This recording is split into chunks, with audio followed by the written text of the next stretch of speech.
Friends, पिछले video में हमने सब्सक्रिप्शन की कैलकुलेशन की थी। उस अमाउंट की कैलकुलेशन जो हमें इनकम एंड एक्सपेंडिचर अकाउंट में शो करनी थी, उसी की कंटिन्यूशन में आज हम नंबर 2 पे करते हैं एक्सपेंसेस।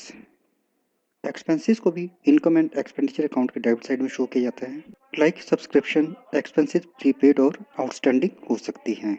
तो सबसे पहले हम expenses paid during the year as per receiveds and payment account ले लेते हैं, तथा वो एक्सपेंसेस जो करंट ईयर के आउटस्टैंडिंग होते हैं उन्हें करंट ईयर के इनकम एंड एक्सपेंडिचर अकाउंट में ऐड कर दिया जाता है। करंट ईयर की eight the end of the year हम ऐड करते हैं। उसी तरह आउटस्टैंडिंग एक्सपेंसेस अगर eight the beginning of the year given हो तो वो रिलेट करते हैं प्रीवियस ईयर को, तो उन एक्सपेंसेस को हम लेस कर लेते हैं। अब बात करते हैं प्रीपेड एक्सपेंसेस की। प्रीपेड एक्सपेंसेस जैसा कि आपने लास्ट ईयर फाइनल अकाउंट में स्टडी किया था, eight the end of the year को हम लेस करते हैं।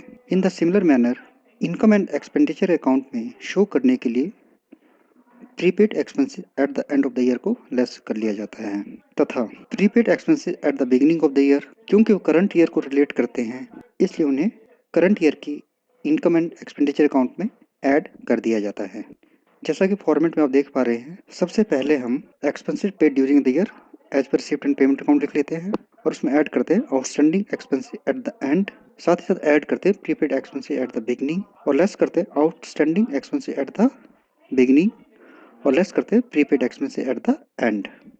इन सबको एडजस्ट करने के बाद जो वैल्यू हमें रिसीव होती है, फाइनली उसे हम इनकम एंड एक्सपेंडिचर अकाउंट में शो करते हैं। नंबर 3 पे income. Calculation of amount of income to be credited in income and expenditure account. Expenses की तरह ही इनकम को भी इनकम एंड एक्सपेंडिचर अकाउंट में शो किया जाता है। इनकम को इनकम एंड एक्सपेंडिचर अकाउंट के क्रेडिट साइड में शो किया जाता है। इसके रिगार्डिंग भी आउटस्टैंडिंग इनकम या एडवांस इनकम हो सकती है। तो जो करंट ईयर की इनकम्स होंगी उन्हें करंट ईयर में ऐड कर दिया जाता है, तथा जो प्रीवियस ईयर की या नेक्स्ट ईयर की इनकम होगी उसे करंट ईयर में से लेस कर दिया जाएगा। For example outstanding income eight the end of the year, क्योंकि ये करंट ईयर की इनकम है जो हमें रिसीव नहीं हुई है, इसलिए इस इनकम को हम रिसिप्ट पेमेंट अकाउंट में दिखाई गई राशि में ऐड कर लेते हैं। इसके विपरीत outstanding income eight the beginning of the year ये रिलेट करती है प्रीवियस ईयर को, इसलिए इस राशि को घटा दिया जाता है। सर नेक्स्ट अमाउंट आता है हमारा advance income eight the end of the year. Means वो इनकम जो एडवांस में हमें मिली है वो रिलेट करती है नेक्स्ट ईयर। मीन्स वो हमारे करंट ईयर की इनकम ना होके नेक्स्ट ईयर की इनकम है, इसलिए उस इनकम को भी हम करंट ईयर के अमाउंट में से लेस कर लेते हैं।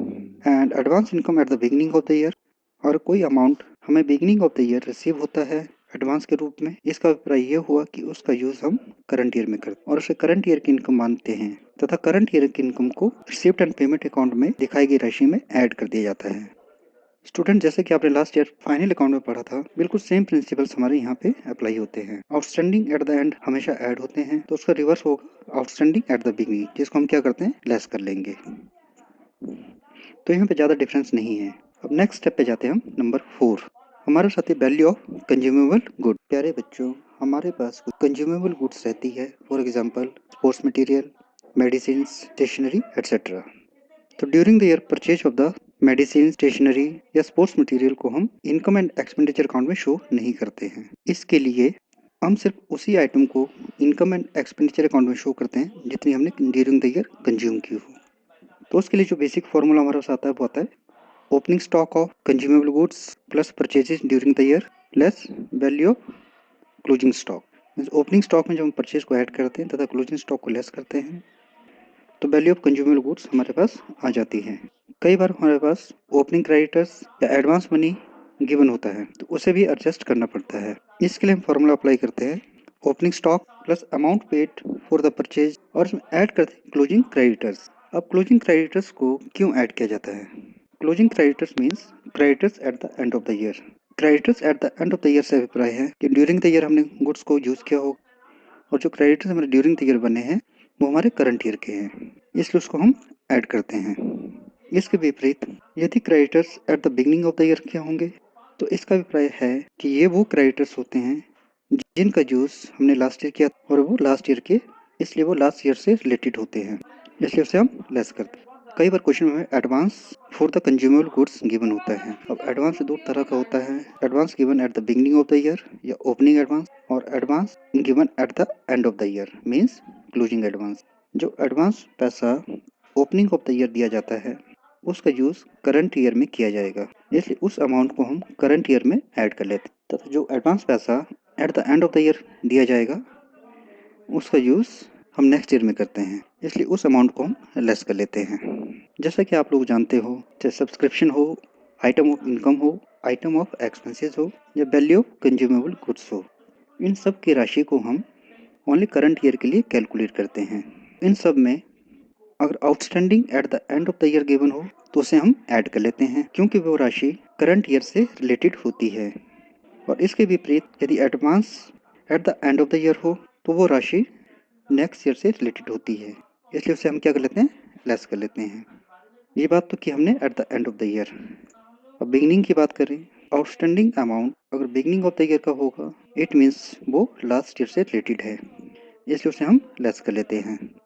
और एडवांस अगर बिगनिंग ऑफ द ईयर होगा तो उसका प्रयोग करंट ईयर में किया जाएगा, उस अमाउंट को हम ऐड कर लेते हैं। तो इस तरह हम देख सकते हैं कि outstanding at the end of the year हमेशा ऐड होता है, outstanding at the beginning of the year हमेशा लेस होगा। इसके बाद लास्ट पॉइंट पे आते हैं हम, वो हमारा फंड बेस्ड अकाउंटिंग।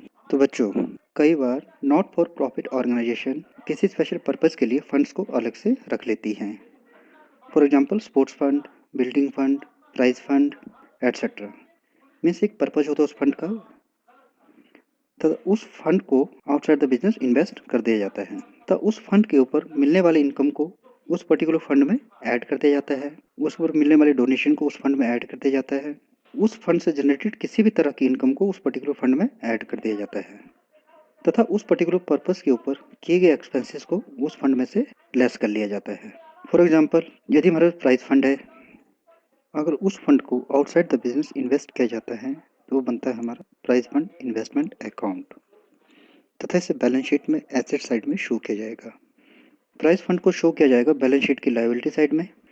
अब फंड के ऊपर मिलने वाले इंटरेस्ट को ऐड किया जाएगा प्राइज फंड में। अगर हमें कोई डोनेशन मिलती है उसको भी ऐड किया जाएगा प्राइज फंड में। तथा ड्यूरिंग द ईयर अगर हम कोई प्राइजेस बांटते हैं तो उस अमाउंट को प्राइज फंड में से लेस कर दिया जाएगा।